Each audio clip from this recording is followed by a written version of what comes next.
Hi friends, నమస్తే. Welcome back to art of హరివిల్లు. ప్రతిరోజులాగా ఈరోజు కూడా మంచి డిజైన్తో అయితే మీ ముందుకు వచ్చేసాను. ఛానల్లో ప్రతిరోజు కూడా నేను వేసేటువంటి ముగ్గులు కూడా చాలా యూనిక్గా ఉంటాయి.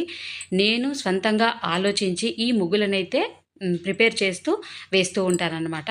సో చాలా సింపుల్గా ఉంటూ అందరూ వేసుకునే విధంగా ఈజీగా ఉండేలాగా నేనైతే ఐడియాస్తో ఇలా ముగ్గులనైతే డ్రా చేస్తూ ఉంటాను. ప్రతిరోజు కూడా వేసేటువంటి ముగ్గు అనేది కొంచెం యూనిక్గా కనిపిస్తుంది.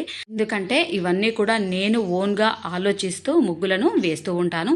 మరి మీ అందరికీ ఈ ముగ్గులు నచ్చాయి కాబట్టి ప్రతి ఒక్కరు కూడా చిన్న వాళ్ళు ఛానల్ని అయితే సబ్స్క్రైబ్ చేస్తున్నారు. నాకైతే చాలా హ్యాపీగా ఉంది. మరి ఉగాది పండుగ వస్తుంది కాబట్టి ఇలా మంచి మంచి స్పెషల్గా చిన్న చిన్న ముగ్గులు అనేవి చూపిస్తూ ఉంటాను. ముగ్గులు నేర్చుకోవాలి అనుకుంటున్న బిగినర్స్కి అయితే ఈ ముగ్గులు చాలా ఈజీగా ఉంటాయన్నమాట. కొత్తగా చూస్తున్న వాళ్ళైతే ఛానల్ను తప్పకుండా సబ్స్క్రైబ్ చేసుకోండి. ఇలాంటి ముగ్గులన్నీ కూడా చూసి నేర్చుకోండి. మరో మంచి ముగ్గుతో మళ్ళీ కలుద్దాం.